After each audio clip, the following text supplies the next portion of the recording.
Kahit di ka na umakyat, masarap mag-aaral ka lang, masaya na rin ako eh. Kaso bonus na talaga yun, di ba? Basta no, yung gano'n.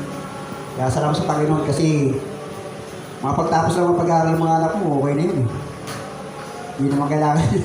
Pero gano'n pa rin, napakabuti pa rin ng Panginoon. Hindi siya nagpapabaya.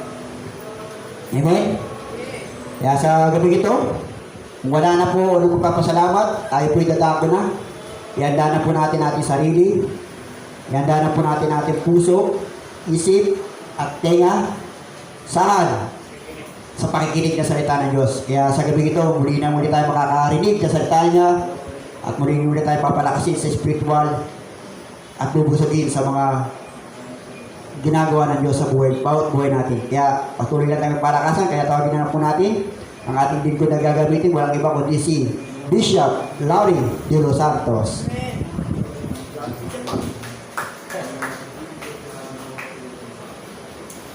Praise the Lord. Magandang gabi po sa bawat isa. Will you please open your Bible in the book of Romans? Letter of Paul to the Romans.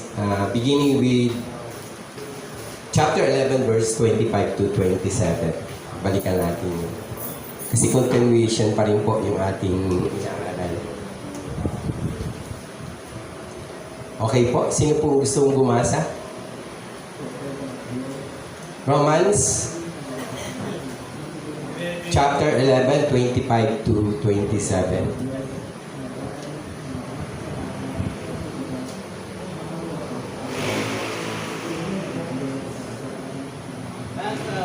Basa po. Mga kapatid, nagtiwala ang Christ kung malaman ninyo upang hindi maging mataas ang palagay ninyo sa inyong sarili. Ang pagmamatigas ng Israel ay pansamantala. Tatagal lang iyon hanggang sa pumunta ang kanilang bilang pagkakasang na nilakas ng Pag nangyari iyon, maliligtas ang buong Israel. Tulad ng nasusulat, pagmumulat tayo ang tagapagligtas. Papawiin niya ang kasamaan sa lahing ginagawa. At ito ang gagawin kong masutuan natin kapag sinabi ko na ang kanilang mga kasalanan.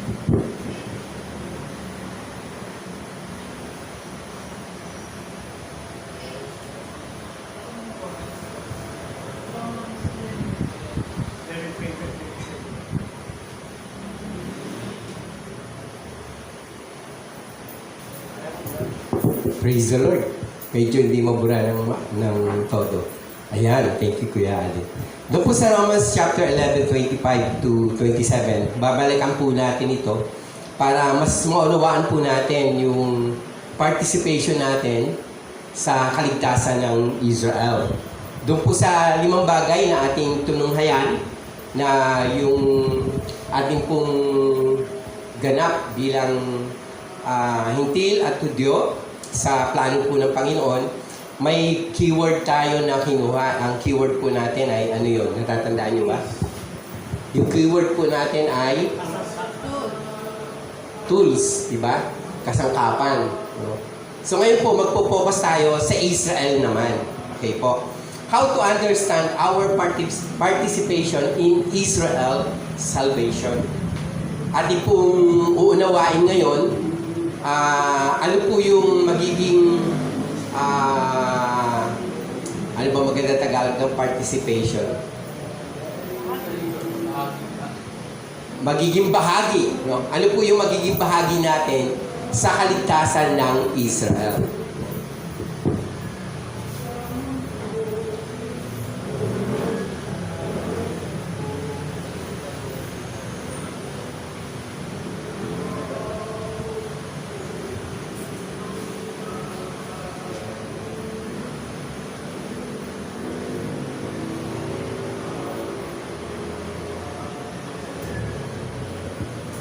Habang sinusulat ko po ito, how to understand our participation in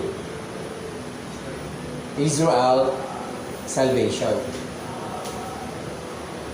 Gusto ko pong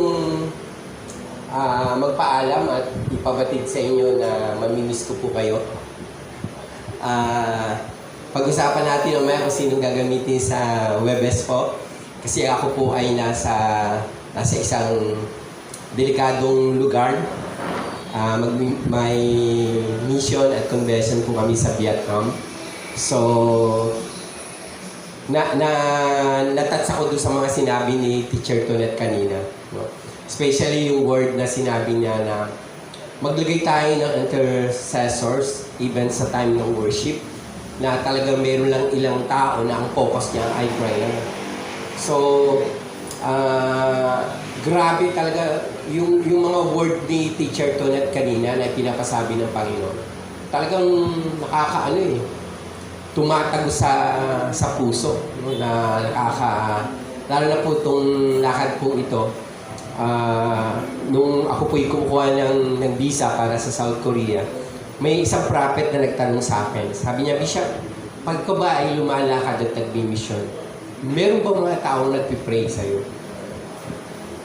So yun po agad yung tinanong niya sa akin. So, kaya nga po ako ay namamanig sa inyo na sa isang linggo po, Webes linggo ng gabi po, ng hating gabi yung alis namin, pakisama po ako sa panalangin at sa loob ng isang linggo, andun po kami sa Vietnam. Mapanganib po sa Vietnam dahil magkaroon ka lang, makitaan ka lang ng anything na something religious na ginagawa mo, agad ka na pong huhulihin. So marami po kaming mga testimonial, especially po yung church na mag-aano sa amin, mag-host sa amin. Marami na siyang mga sinabi sa amin na dapat namin gawin.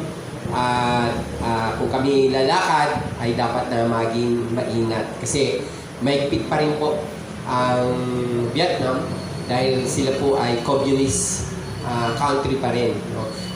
Pero nakakagulat po dahil marami po akong mga kasamang pastor na nung pumunta po sila ng mga November hanggang December, nagulat po sila. Hindi nila maubos maisip kung sila ay talagang nasa Vietnam. Alam niyo bakit? Kasi nung dumating po sila sa what is the capital city ng Vietnam? Anong capital city po? Mga mag-aaral? What is the capital city of Vietnam? Hindi Hanoi, Hindi Hanoi. Another po. Medyo malayo yung Hanoi, pero hindi siya ang capital city. Sige, search niyo po. May min sa dulo Okay po. Ha? Yan po yung capital city ng Vietnam. Doon po yung aming mission sa capital city po mismo ng Vietnam. At nang dumating po yung mga kaibigan namin pastor doon, nagkakwentuhan po kami nung The Manila Pastors Network. May mga kasama po ako sa table, mga matatandang pastor na napunta po ng Vietnam. Sabi niya sa akin, Bishop, ma-amaze ka sa Vietnam. Especially pag pumunta ka doon ng mga Burmans. Bakit? Akakalain mo na ang Vietnam ay Christian nation na. Alam mo bakit? Kasi sa lahat po ng department store, yung buong city po, no? Makita niyo po ang daming display about Christmas. May Christmas tree, may Christmas lantern, kung ano po mga, it's about Christmas. Pati daw po yung mga tinutugtog doon sa mga department store, Christmas pa rin. So nung tinanong po nila yung mga estudyante doon, kung kilala nila si Kristo, they don't know about Christ. So nakapag-share po sila doon ng gospel, talagang leading ng Holy Spirit na mag-share ng gospel kasi marunong mag-English yung mga estudyante. Pero binabantayan ka po, hindi ho sila nakakaintindi ng English. So pero pag may narinig sila something religious, something about Christianity, maghandahan na po kasi meron pong mga parang sibilya, na akala mo sibilya, nakikimingle po sa mga tao. Pero malalaman nila kapag yung pagtitipon niyo po ay religious, darating na po yung mga pulis. So nagulat po sila na in spite na yung mga department store nagdi-display po about Christmas, hindi naman pala sila naniniwala kay Christ. So it becomes commercialized sa Vietnam ang Christmas. Dahil siguro nakita nila nasa iba't ibang mga bansa, di ba pag Christmas time, ang benta po ng mga Di ba? Mabenta po ang mga product pagka December. So, it becomes commercialism na po. So, kaya po sila pala doon naglalagay ng Christmas for commercial purposes. So, ito naman pong pag-uusapan natin, tuloy pa rin po yung topic natin about Israel. Pero focus po tayo sa Israel. Kung ano yung magiging participation natin sa kaligtasan ng Israel. Okay po. Sa ating pong introduction, gusto kong ipakita na in biblical prophecy, Israel destiny is the last days involved a central role in end-time events. Pag binasa natin yung buong Biblia, makikita natin yung destiny ng last day, saan po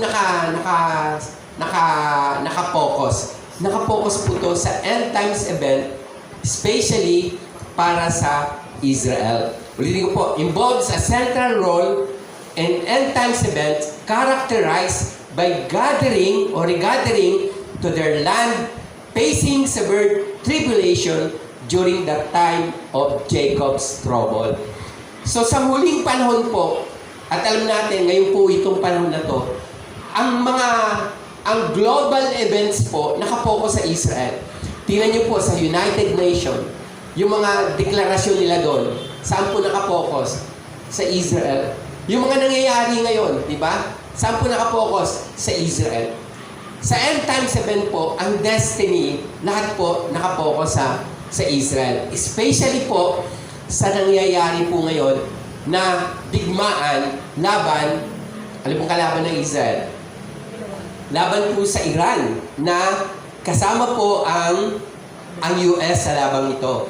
So makikita natin dito po sa Biblia na para malaman natin kung talagang malapit nang bumalik ang Panginoon, focus tayo sa Israel.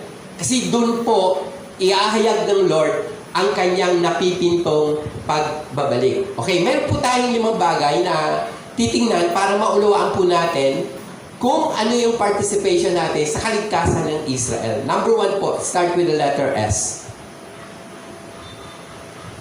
Number 1, start with the letter S. Ano po kaya yung S na yun? Seek to pray the regathering and restoration of Israel. Ang una po nating participation ay manalangin. Ano yung pananalangin natin? Seek to pray for what? Regathering. Ano ibig sabihin ng regathering?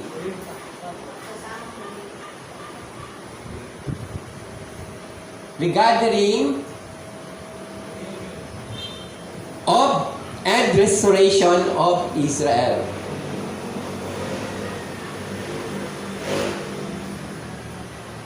Ang unang-unang magiging part po natin, di ba sa verse 25 po, makibasa po, Romans 11:25.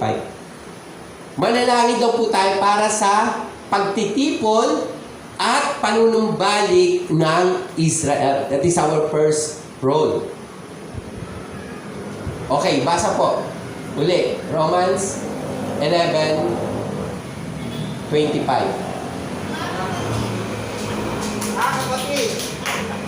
Magkikita pa kayo sa susunod na linggo.